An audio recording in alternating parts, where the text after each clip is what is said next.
Tema ciudadano. Préstale oreja. El próximo año, en 2017, se abre la licitación para renovar los contratos del Transantiago y en esta oportunidad, y con 10 años de experiencia, hoy 10 años pasan un año, las cosas deberán ser o hacerse al menos mejor.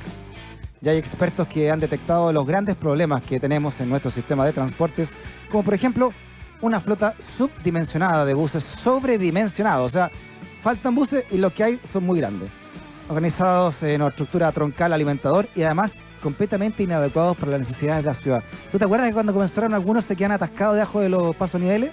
Bueno, así se hizo el Transantiago. Tenemos acá en el estudio a Sergio Jara, investigador del Instituto de Sistemas Complejos de Ingeniería, el ISSI, también prorector de la Universidad de Chile, la gloriosa Universidad de Chile. Don Sergio, bienvenido a tu humilde hogar. A palabras sacan palabras. Contento de estar en la radio del rock. Oiga, Sergio, oye, 10 años ya van a pasar el próximo 10 años, febrero de 2007 partió esta cosa. Impresionante, ¿eh? Así es. ¿Y cuáles son, usted cree que son los principales? A ver, si pudimos sacar lecciones, la 1, la 2 y la 3, de lo que han sido estos 10 años. A ver, yo creo que la primera lección se sacó muy pronto. Usted recordará que el ministro Espejo fue reemplazado por el ministro Cortázar. Oye, el diputado del ministro Espejo. Y el ministro Cortázar, cuando era ministro, lo primero que hizo fue intentar hacer crecer la flota. Ya. Partimos con 4.000 buses en la calle, por diversas razones, incluyendo la forma en que hicieron los contratos. Pero cuando él dejó el ministerio, ya llevaba del orden de 6.000 buses en la calle. Hoy día hay 6.500. Entonces, primero, el error que se cometió en el diseño original, que eran 4.000 buses a 6.500, son 2.500, digamos 60% de error en ingeniería es un error grande. En segundo lugar, las declaraciones que hizo el presidente Lago frente a la comisión ALES, nadie notó que hubo una respuesta que apareció en el Mercurio, yo la leí ahí, donde él decía, la gente no se da cuenta de que efectivamente son menos buses, pero son más grandes, por lo tanto llevan la misma cantidad de gente. Nadie le explicó al expresidente que no es lo mismo en transporte, claro, pocos buses grandes que muchos buses medianos, porque las frecuencias son distintas. Es decir, cuando usted tiene pocos buses grandes, las frecuencias son más bajas, es más barato, porque para eso lo hicieron, para que fuera más barato, pero los tiempos de espera de las personas aumentan. Además, se hizo con un sistema troncal alimentador sobre la base de alimentar justamente en las grandes avenidas y al metro con recorridos de acercamiento y por lo tanto el número de transbordos, que antes era el 10% de los viajes en Santiago tenía un transbordo necesario, pasamos al 70% de los viajes con al menos un transbordo. Por lo tanto, aumentaron los tiempos de espera, aumentaron los tiempos de transbordo y el transbordo mismo que es cargante y por lo tanto la percepción de la gente es que el servicio que le estaban dando era malo. Y eso fue diseño provocado por la falta de subsidio, originalmente. Claro. No, yo me acordaba, eso usted se acuerda, Sergio, que había buses que se quedaban atascados debajo de los pasos niveles. Bueno, eso era... El de San Diego tuvieron que agrandarlo. Ahora, experiencias como esa habíamos tenido antes. ¿Usted recuerda que habían colocado esta suerte de validadores, los torniquetes, al interior de las micros, claro, y las micros iban llenas? ¿Ya? Y la gente se preguntaba, ¿por qué me colocan un torniquete cuando en realidad me está quitando espacio para ir parado al lado de otro señor? El torniquete se me mete debajo del brazo, quién sabe por dónde. Y después un sistema de pago también, que había un chanchullo ahí, un sistema de pago que no funcionó nunca. A ver, el sistema de pago es una de las innovaciones interesantes que tiene esto, porque entre otras cosas ha permitido tener una enorme cantidad de datos. Todas las transacciones... Pero antes BIP, de eso, antes del Transantiago, como que había una tarjeta que pasaba, o eran los mismos torniquetes. No, los torniquetes. Que no le pagaba... Los torniquetes, le pagaba el torniquete. Sí, pero el torniquete, o sea, cuando usted tiene buses llenos, el torniquete más bien molesta que otra cosa. Así que la primera gran lección es que efectivamente eso que usted leyó antes, una flota subdimensionada de buses sobredimensionados en un sistema troncal alimentador con muchos transbordos, es algo que inmediatamente se notó era inadecuado y por lo tanto las administraciones futuras intentaron revertir esto. Ahora, el problema es que el pecado original que se cometió al diseñar de esa manera Transantiago, diseño que, le repito, está provocado por el intento de autofinanciar el sistema con el costo del pasaje, sin subsidio. Si usted quiere llevar a una cantidad de gente de la manera más barata, lo que tiene que hacer es usar pocos buses grandes. Eso es lo más barato. Y eso es lo malo. En 10 años se logra construir una cultura cívica, sobre todo en un servicio que se usa tanto y todos los días. Esto de no pagar o de la evasión, ¿usted cree que va a ser difícil revertirlo? Yo creo que lo que va a ser difícil revertir, voy a contestar su pregunta, pero lo que yo creo que es difícil revertir es la desconfianza de los usuarios de un sistema de transporte público que pudo haber sido realmente pionero en el mundo. Porque la cantidad de usuarios en Santiago, una ciudad de 6 millones de habitantes, nosotros bajamos el porcentaje de viajes en transporte público notoriamente y el porcentaje de viajes en automóvil creció. Hoy día nosotros tenemos 18 millones de viajes diarios. De esos 18 millones, 11 millones son más o menos en vehículos motorizados. De esos 11 millones, hoy día la repartija transporte público, transporte privado es 50-50, ¿ya? 5 millones y medio, 5 millones y medio. Y alguna vez el porcentaje de viajes en automóvil alcanzó el 20%. Y la idea del Transantiago era justamente detener la caída en el uso del transporte público, metiéndole modernización para que la gente volviera al transporte público y poder usar mejor las calles, porque es evidente que el uso de las calles con vehículos confortables de mayor tamaño es un uso más eficiente del espacio vial y no tendríamos la congestión que tenemos ahora. Cuando usted empieza el proceso de viaje hacia el automóvil, es lo que se llama un círculo vicioso, porque al aumentar el número de viajes en automóvil, disminuye el número de pasajeros en transporte público. Al disminuir el número de pasajeros en transporte público, bajan las frecuencias óptimas. Al bajar las frecuencias ópticas, sigue bajando el número de pasajeros en transporte público porque el servicio se va deteriorando. Es una espiral de deterioro. Sí, ese fue el principal problema, es el efecto de largo plazo. Yeah. Pero usted me había hecho otra pregunta que me dice... No, la cultura de la evasión, ¿cómo la cambiamos? A ver, voy a suponer que a lo mejor estamos de acuerdo en que estamos en un país en que la pequeña y la gran corrupción es la norma. ¿No le llama la atención que sin vigilancia alguna el 75% de nosotros paguemos el Transantiago? La gente se fija en el 25% de evasión y no se fija que en un sistema que no está vigilado, el 75% de los pasajes se pagan. El problema fundamental del subsidio hoy día no va por la evasión. El problema fundamental es que el diseño que se hizo no consideró los subsidios óptimos. Si se hubiesen considerado los subsidios óptimos, habríamos partido con una flota de por lo menos 7.000 buses distribuidos de manera de servir los viajes de manera más directa. Piense usted que en Santiago, antes de Transantiago, si usted agarraba 2 puntos cualquiera de la ciudad, un par de alfileres, los pinchaba al azar.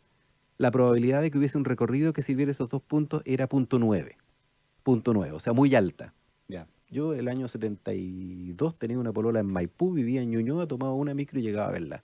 ¿Y tenía una polola, no? Y tenía una sola polola, sí, claro. Y ahora tiene que tomar como 10 micros si fuera a verla, ¿no?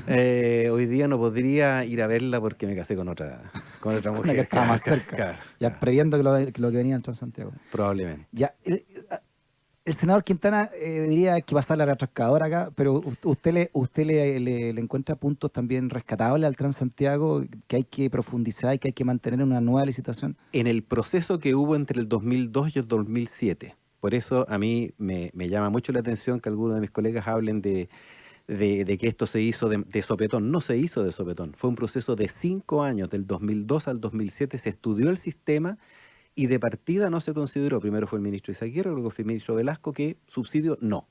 Subsidio no.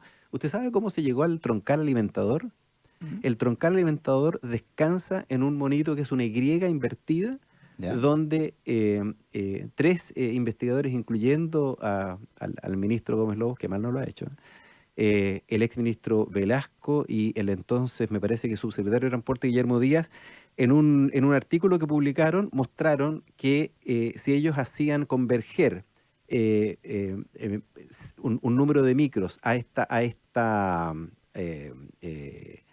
punto de convergencia que tiene la Y ahí usted coloca un sistema con muchos buses muy frecuentes, que serían las grandes avenidas, entonces aparecían lo que se llamaban las economías de densidad. Aprovechaba mejor el tamaño de esos grandes buses. El problema es que ellos no consideraron en su análisis justamente los tiempos de transbordo y los tiempos de espera de la gente. Si usted incluye eso, nosotros acabamos de tener un paper aceptado tomando en cuenta este tipo de cosas, usted muestra que el troncal alimentador es algo así como el más malo de los sistemas que puede implementar. Claro. ¿Y está hasta el día de hoy eso? Hasta el día de hoy. A ver, momento. Luego del desastre del 2007, cuando se pudo cuando se surgieron la posibilidad de nuevos contratos de los alimentadores, eso fue el año 2009, se intentó alargar un poquito los alimentadores y que algunos troncales sirvieran parte de los servicios que estaban sirviendo los alimentadores. Eso significa crear servicios más directos. ¿Cuál es el objetivo? Disminuir el número de transbordos. A ver, yo le quiero poner número a esta cosa, Freddy. Para que la gente se haga una idea, mediciones en todo el mundo, esto es difícil de medir, pero mediciones en todo el mundo, el solo hecho de hacer transbordo, sin considerar el tiempo de espera adicional, el solo hecho de pasarse de un vehículo a otro es percibido por la gente como el equivalente a unos 20 minutos de viaje. Imagínese la infelicidad de la gente que pasó de 0 transbordos a 2 transbordos.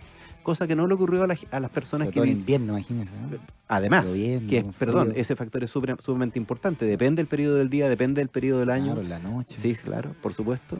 ¿Esto de que la misma propiedad del dueño del bus sea el que presta el servicio es bueno, es malo, da lo mismo? A ver, eso era lo malo del sistema de las micros amarillas. Un sistema extraordinariamente atomizado. Usted tenía 8.000 buses en la calle y a pesar de que había unas pocas empresas grandes, el tamaño promedio de propiedad era 2 buses en promedio.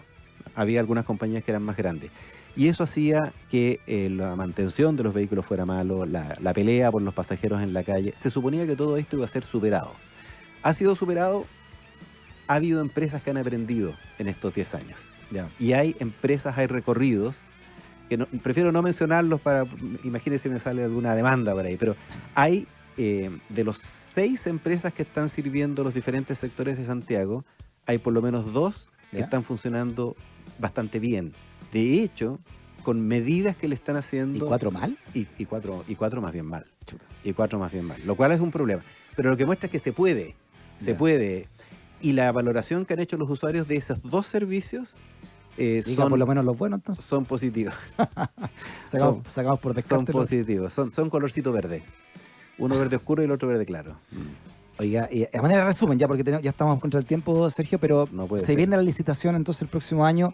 ¿Qué cosas debieran tenerse en cuenta en esa licitación? ¿Cuáles son los puntos, los ejes que usted diría, así tiene que ser para que alguien se gane una propuesta? A ver, primero hay que reconocer que la consideración de un subsidio tiene poco que ver con la evasión o no evasión. O sea, subsidio nosotros vamos a necesitar. Si no se da subsidio, vamos a tener una flota pequeña de buses grandes en sistema troncal alimentador con los problemas que tuvimos en el año 2007. Por lo tanto, vamos a caminar, ojalá, en estos nuevos contratos, hacia estímulos adecuados hacia los operadores para que vayan cumpliendo sus frecuencias prometidas.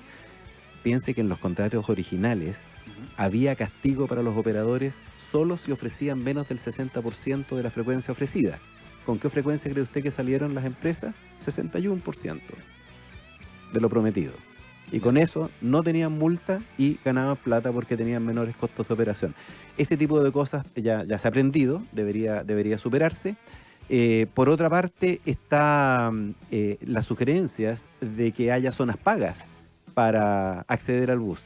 Si usted usa su tarjeta VIP y solo puede acceder por la puerta delantera, las demoras en subir y bajar son altas. Si usted tiene al bus detenido más tiempo en el paradero, eso induce tiempos de ciclo más largos y por lo tanto requiere más buses y es más caro. Si usted dejara subir a todo el mundo por todas las puertas, ya que los buses son grandes, usted ahorraría muchísimo. Los contratos tienen que ser bien diseñados desde el punto de vista de la operación de la empresa, del tratamiento del usuario, y los usuarios tienen que usar el sistema, que es muy bueno, para poder reclamar con respecto a las cosas que le pasan.